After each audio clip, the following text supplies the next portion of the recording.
I'm on a roll, another video. Unfortunately, that's only because I'm not going to be getting any sleep before I go to work tonight. But that's besides the point. I made my bed, so I won't get to sleep in it. Anyways, I would like to ask a question of liberals or anyone on the left that thinks the way they do. Where do you think taxes come from? Where do you think the rich get their money? How do you think an economy is made? I really would like to know because nothing you do makes any sense. It's like you believe there's a goose that's laying golden eggs, and you can just keep on beating that goose, beating more eggs out of it to pay all your bills.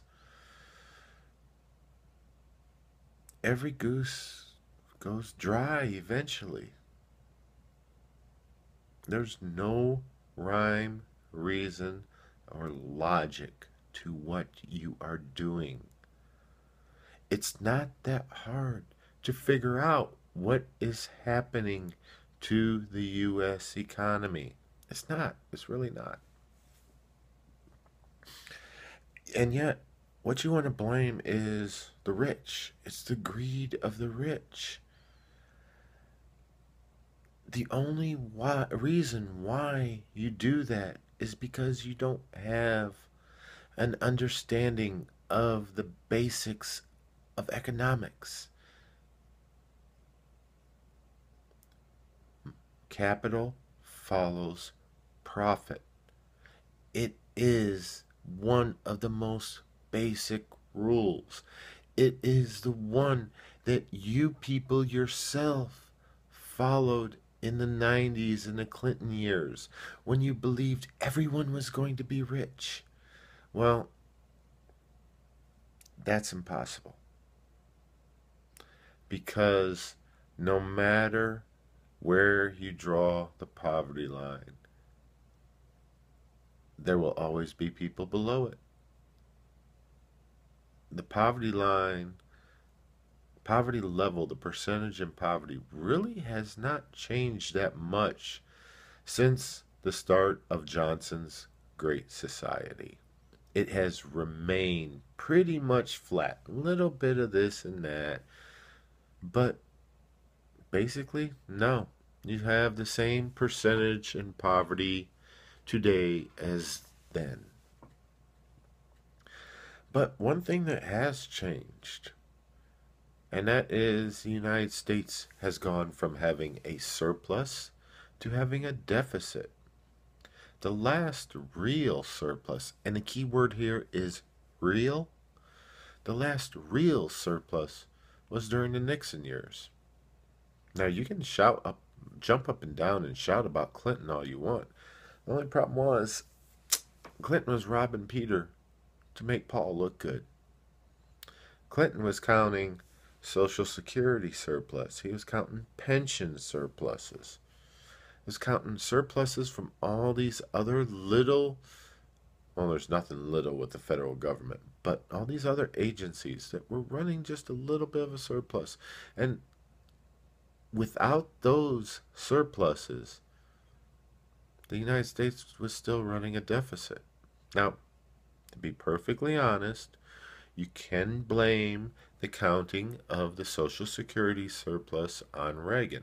I will not deny the truth because it was Reagan who was the very first president that put it in with the budget as one animal instead of separate. It was a completely separate entity prior to Reagan.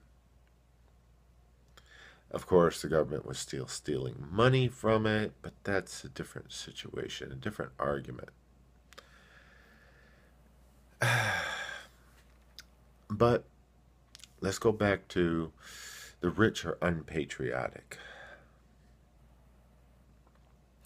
How are the rich not patriotic? Do you want the rich to go broke to prove their patriotism, to keep on paying you people an unsustainable wage, making products in the United States that you yourselves will not buy in sufficient numbers to make a profit? Products that are so costly they cannot be sold overseas because no one will buy them. They will not fall for your concepts of patriotism because guess what? They're not Americans. Shocking, isn't it? So the whole union argument of buying the union label, buying USA first, it fails when you are looking at your financial bottom line and you have $100 to spend on groceries and you want that $100 to last 7 days and feed the family of 3, a family of 4, a family of 2, whatever. It can be $200. It doesn't matter the amount. The fact is, you have to live within your means. Excuse me. And you are not going to buy products based upon where they were made. You're going to buy products based on what you can afford. All of us do it.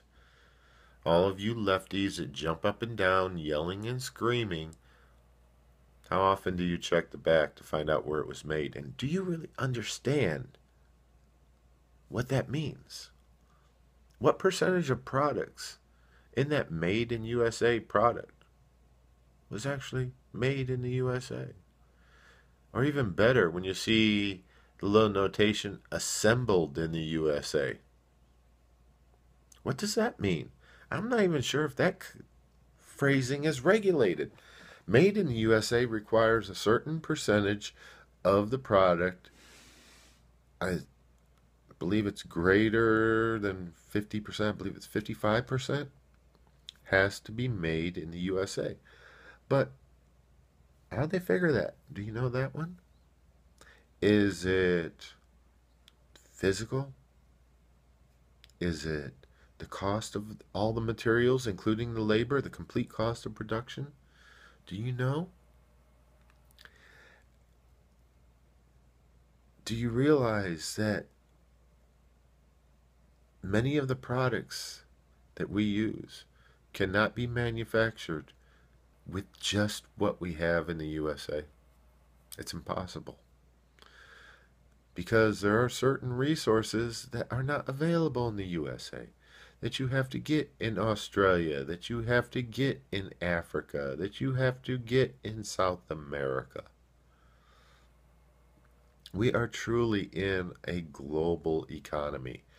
And to win, you have to be competitive. To be competitive, you have to be profitable. But you don't understand this. You're too busy thinking this big when the world is a lot bigger. Where would you send your money? If you had capital and you wanted to invest it, where would you send it? Would you send it to Detroit, where you will lose 5% a year? And I do mean lose. Or maybe if you're really, really, really lucky, you'll break even. You won't make any money, but you won't lose any money. That's if you're lucky. Or would you send it to India, where you can make 25% on your money, or 10% on your profit on your money? Or Bangladesh, where you can make 40, 50%. You would invest your money where it is most profitable, because you are worried about your bottom line. Now, Why is this the case with the United States? Why is it we went from massive superpower, economic superpower in the 50s to massive trade imbalance today? Well, it's a complicated question. And without getting into the historical aspects on why we were a world leader in the 1950s, I just want to deal with the economic facts. The cost of production in the United States is through the roof. That's why so many jobs, including now service jobs. How often have you made a phone call and you're talking to someone who's obviously not a native speaker and you are having great difficulty understanding them? That's a blessing of technology, because just like you can Skype with family in another country for nothing or next to nothing, depending on your plan that you use and desire,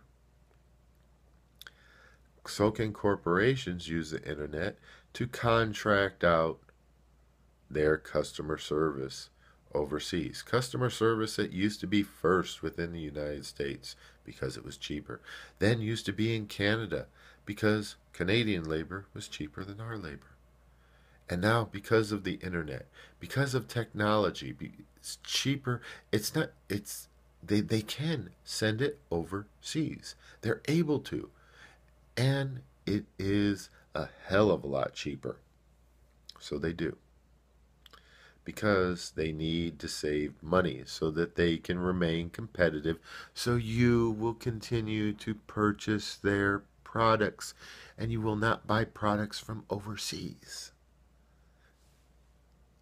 You are the ones that are destroying the economy. You are the ones that are demanding all these benefits that it's not rational to demand. Even service jobs that are 100% local, that cannot be replaced internationally. You want full-time employees to have Obamacare. Do you not realize the cost already associated with these jobs? And then you also have the people that are demanding $15 an hour too for these jobs, which should be entry-level positions, the very bottom, where you gain your work history, you build upon your work ethic so that you can prove to future potential employers that you are better, that you can continue to move up the ladder until you reach the peak of your ability. But you don't see the world in this way. You have the costs associated with Obamacare, the costs associated with Social Security tax, the costs associated with federal income tax, maybe state, local income tax. You have the costs associated with workman's compensation, unemployment tax. You have all of these costs that are associated with employing you. To where if you are making $30,000 a year, depending on the state you live in, the cost of employing you could be anywhere from 40, 45, up to 50, 60,000 a year. And you are receiving that much of it. And you want more. And that's natural. But you don't know what's going on the other side of the aisle. So it's just like, we're going to tax the rich. Tax everyone more. Maybe you should create a better environment so that these rich people won't send their money overseas. Because if they invest their money in the United States, it will create jobs. Because capital follows profitability. Which is why heroes of you lefties like Apple and Microsoft have billions sitting overseas in banks because they don't want to bring it back because they'd have to pay taxes on it. Taxes that are through the roof. So they leave it overseas.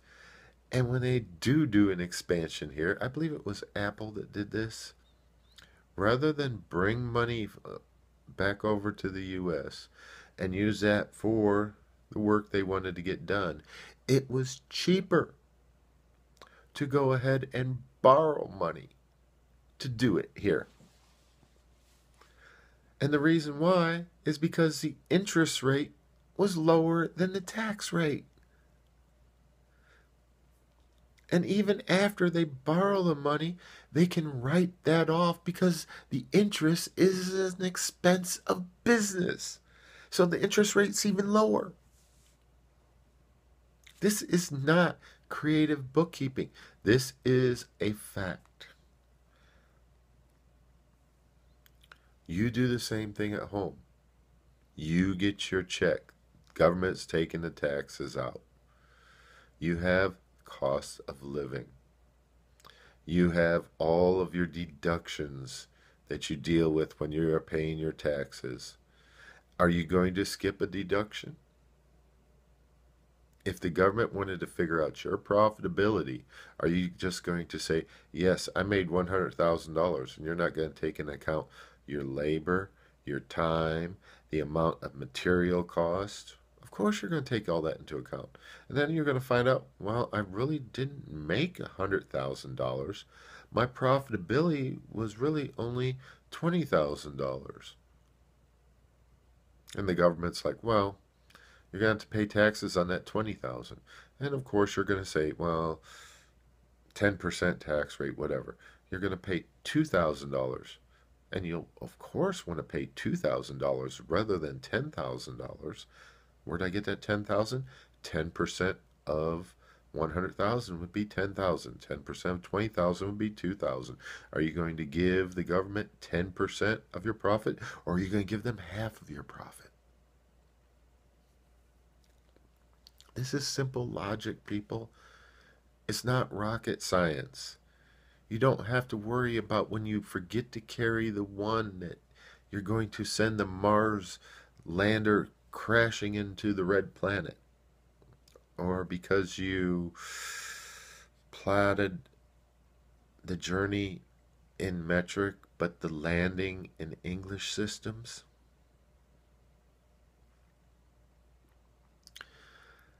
Also, you want to rely on the government too much. You want to rely on the government to help everyone. It's not the job of the government to help everyone. It's the responsibility of you. It's the responsibility of you to help yourself. It's the responsibility of all of us to help those less fortunate than we are. That is our responsibility. But you people on the left, for all of your talk of human nature and believing in it and wanting to change it, that you're doing a hell of a job changing it. You don't want to have faith in me, someone on the right, to do my part to help my fellow man. So you're going to force me. You're going to force me. And then you want to know why I don't give more. Well, because you're forcing me already. This welfare is not something that is constitutional. Now, states could do it. That would depend on the state constitutions, but there's nothing in the United States Constitution that says welfare is allowed. Look at the doctrine of enumerated powers. It's not there. And you expand Social Security because everyone deserves to be taken care of. Everyone has a right to health care. No, they don't. In fact, look at health care. This is a perfect example of the government screwing every damn thing up. Do not have faith in the government to fix anything. The government cannot fix anything. The federal government, the United States federal government cannot micromanage the economy. It is impossible. The economy is too large. The bureaucracy gets larger and larger. It becomes more inefficient, which is why hybrids have developed for corporations. Because as corporations got bigger and bigger, they discovered they were losing too much money with their massive bureaucracies. There was too much duplication, triplication of effort. It was not efficient. It was not productive. So they came up with hybrid forms to run their organizations.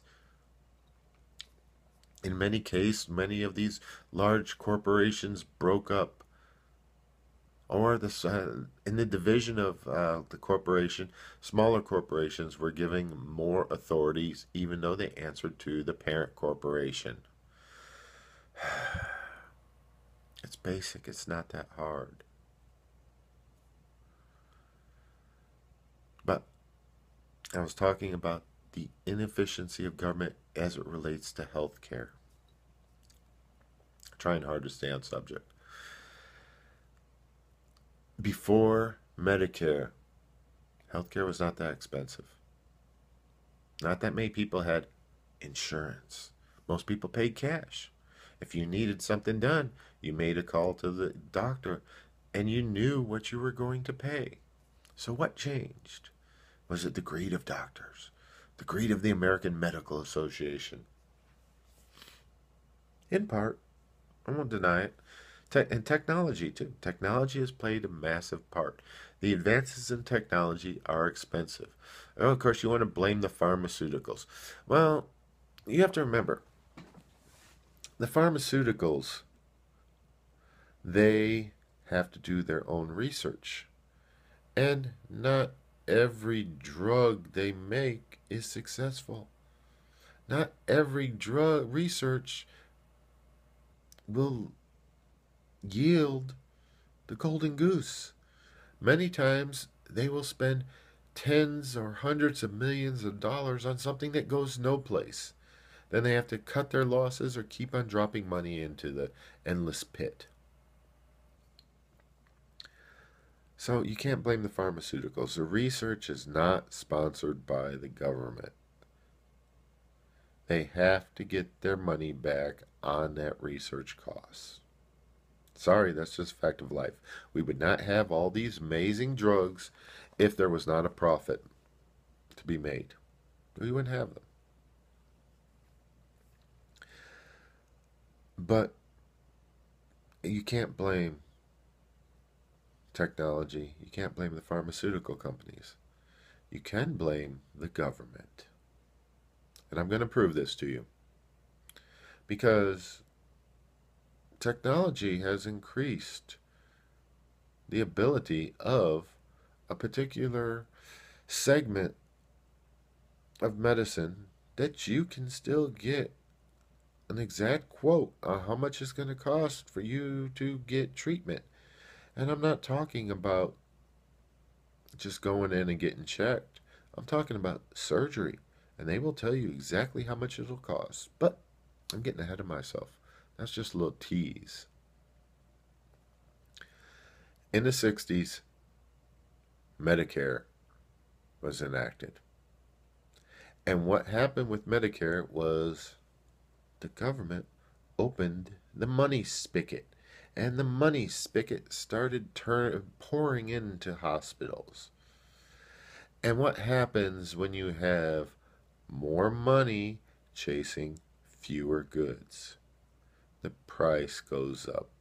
When you have more goods chasing less money, the price drops because there's more supply than there is demand. But you don't believe me. No, because Medicare has helped so many people. There's no way Medicare is bad. Medicare has not caused these problems with the medical community. Well, there's another branch of medicine that's not covered by Medicare. It's called cosmetic surgery. And I guarantee you, if you called up a cosmetic surgeon, told them you wanted to get a facelift, a nose job, a boob job, they'll bring you in for a consultation, and before you go under the knife, you'll know exactly what you're paying. You'll know exactly what the cost is for that service. So don't tell me that it's the greed of the pharmaceutical companies. Don't tell me it's technology. Don't blame the doctors. Because I guarantee you, cosmetic surgeons are greedy and they are making money at what they're doing. And there's also the expense of malpractice. Now, granted, a lot of malpractice suits are deserved. Like several times in this new millennium that doctors amputated the wrong leg and it was marked on the leg. And if I remember correctly, one man in, excuse me, Florida, they had marked on the good leg, do not amputate. They put X's on it, and the doctor still cut the wrong leg off. That extreme, yeah, they definitely deserve to be sued. In fact, I'd really be worried about them having a medical license if they can't tell the difference between left and right. It's bad enough that they need the notes. It's only worse that they didn't follow the notes after they were written on the skin.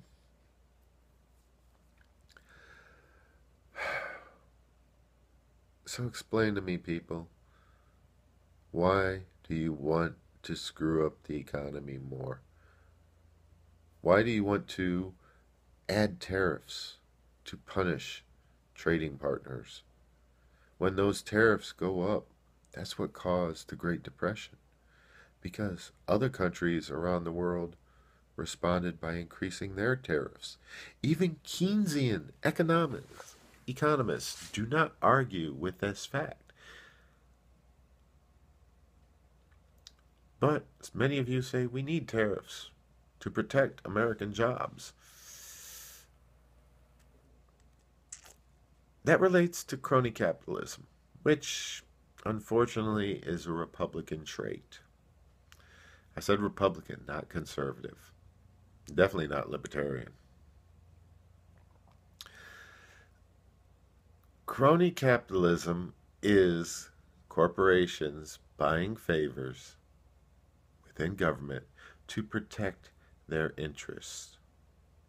And their interests and desires are, of course, we've already mentioned it, to make money. That's what they want to do. That is their goal. That is their desire. They want to make money. They want to be profitable. The logic is, I'm going to confuse many of you on the left, and I apologize. No, not really. It's called a barrier to entry. Simple enough term. And it works to where if the profitability is high enough, then you will overcome a low barrier to entry. And maybe even a high barrier to entry.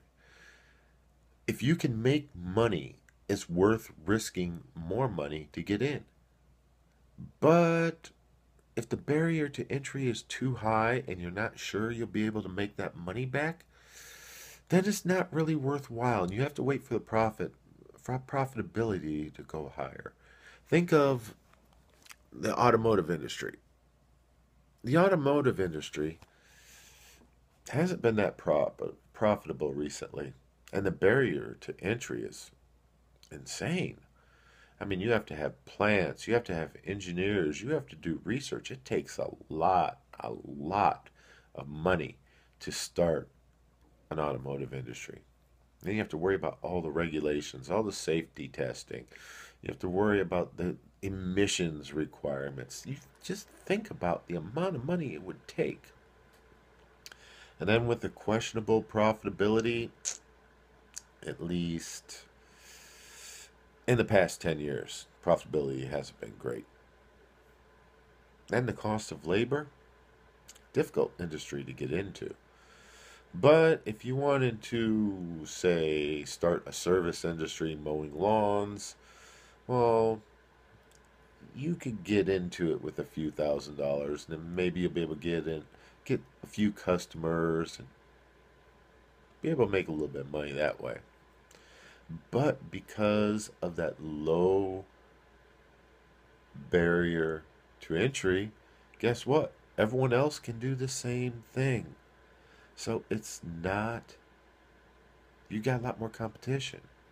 And because there's a lot more competition, it's definitely a lot less profitable because everyone is undercutting everyone else. And this is what the crony capitalists are trying to prevent. They are trying to prevent a lot of competition. They want to milk their cash cows dry. Oh, and this is just going to lead to something else. Because that's the beauty of economics. It never ends. It's completely circular. You can just keep on going around and around and around. Because with every journey you make around, the situation has changed and you can make another journey.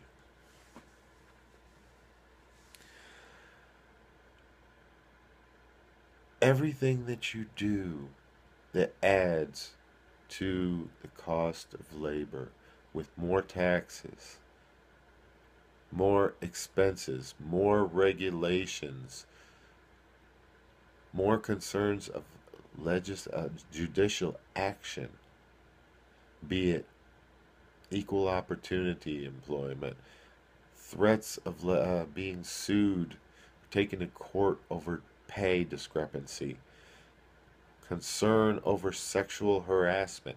All of these add to the concern of somebody that wants to enter business. And corporations can handle this. They have got their own legal departments, they have got their own experts.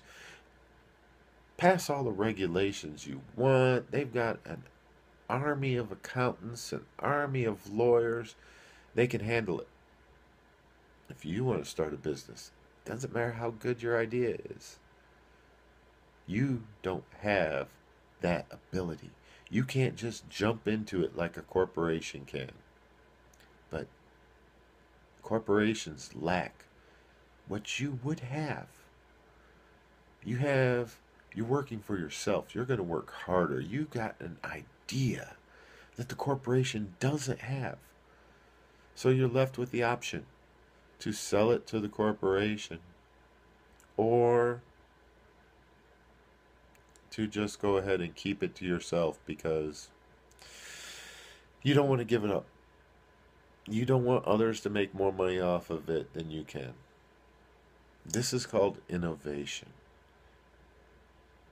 And don't think I'm just picking on my people. Those on the right, crony capitalists, Republicans for this. No, no, no, no, no.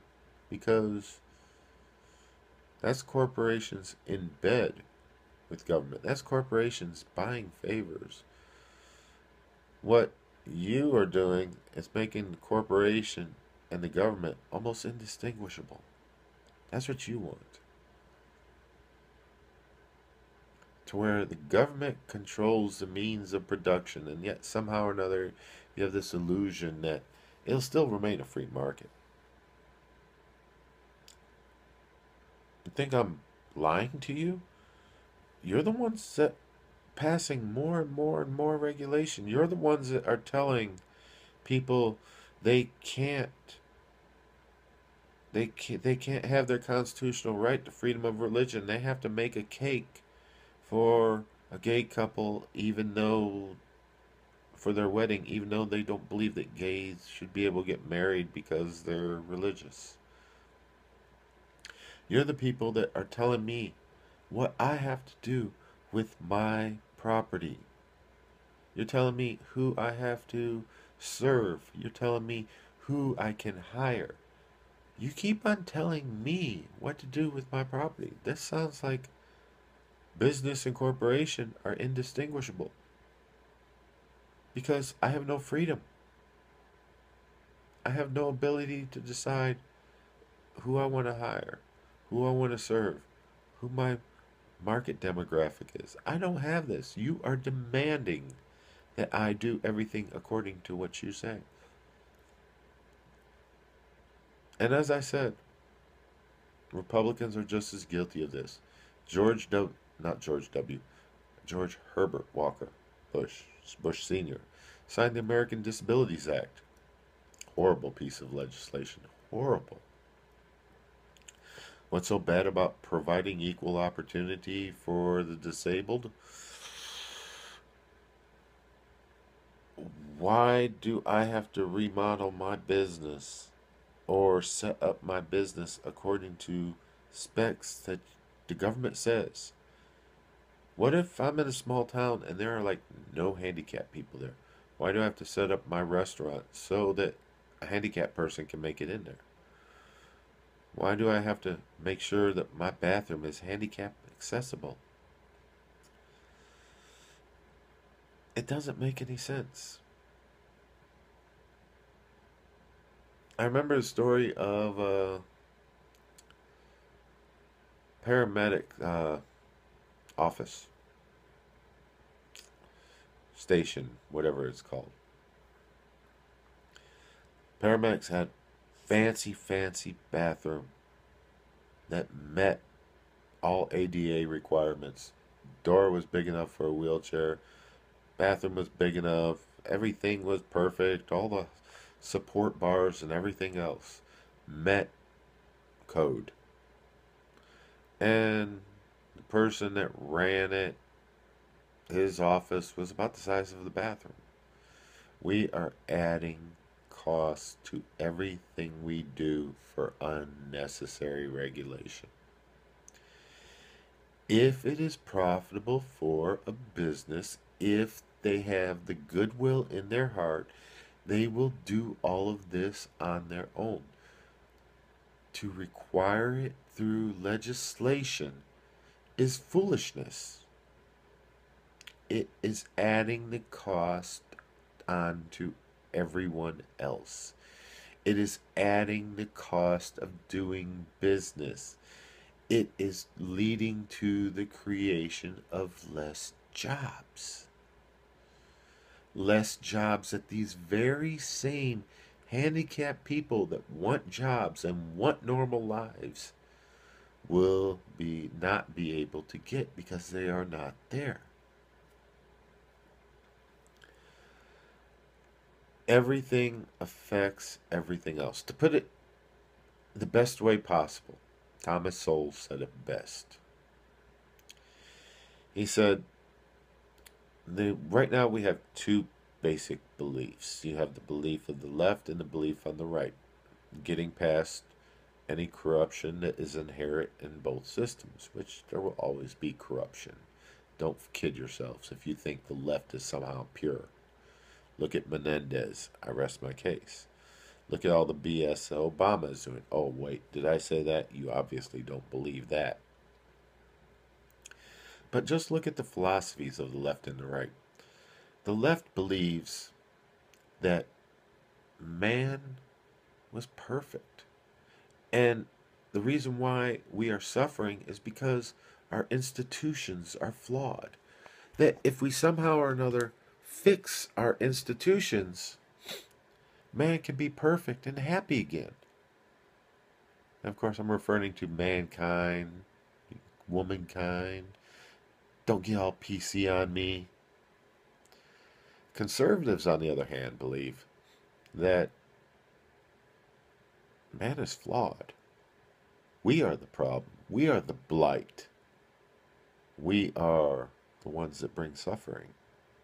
that it's our nature. We can't change it. No matter what we do, we are going to screw up in some way, shape, or form. So you could build the perfect system, but we will perfectly screw it up. Well, you have to realize that anytime you make a change, believing that you can somehow better someone's lot, that you can somehow change something, you have to believe that there is going to be a reaction, either a lesser reaction or a greater reaction than the change that you made. So conservatives believe we just need to do the best trade-offs we can. Sort of like uh, Michael Jordan in his prime. If you could get Michael Jordan playing basketball for you in his prime, wouldn't you trade a high school or a college player that you had no guarantees they would go anyplace? Or somebody that was injured on the pros? Wouldn't you trade for him even up? That is the situation that the left is doing. The left is trading the injured player for Michael Jordan because they believe Michael can create the perfect environment. The only problem is, I'm sorry, I got that backwards. The left is trading away Michael Jordan for the injured player. Meanwhile, the right says, well, if I trade away my best players for Michael, I won't have much of a team. Can I really afford to trade anyone from a good solid team for Michael? Can I really afford to trade Michael for anyone else? Every action that you take, every decision you make will bring a reaction. You have to do the best trade-off you can. If you're going to gain 6 points on a cost of 3 points, that's a good trade. Do it. If you're going to gain 2 points at the cost of 10 points, that's a bad trade. It's that simple, people. Think these things through. Don't fall for the rhetoric. Having said that, and wasted plenty of time on this video, I will come back to the original question. Having said all of this, having wasted so much time talking into the camera to try to get the most minuscule of information out there on how economics and government work, where do you people think taxes come from? How do you people think the economy works? How? Where do you think the money is going to come from when you keep on raising taxes? When we've already seen that you chase taxes, you chase capital, you chase money overseas, and it won't come back. So where is this going to lead? Where do you think it leads? I'd love an answer. So, until I get one, to everyone on the right, much love.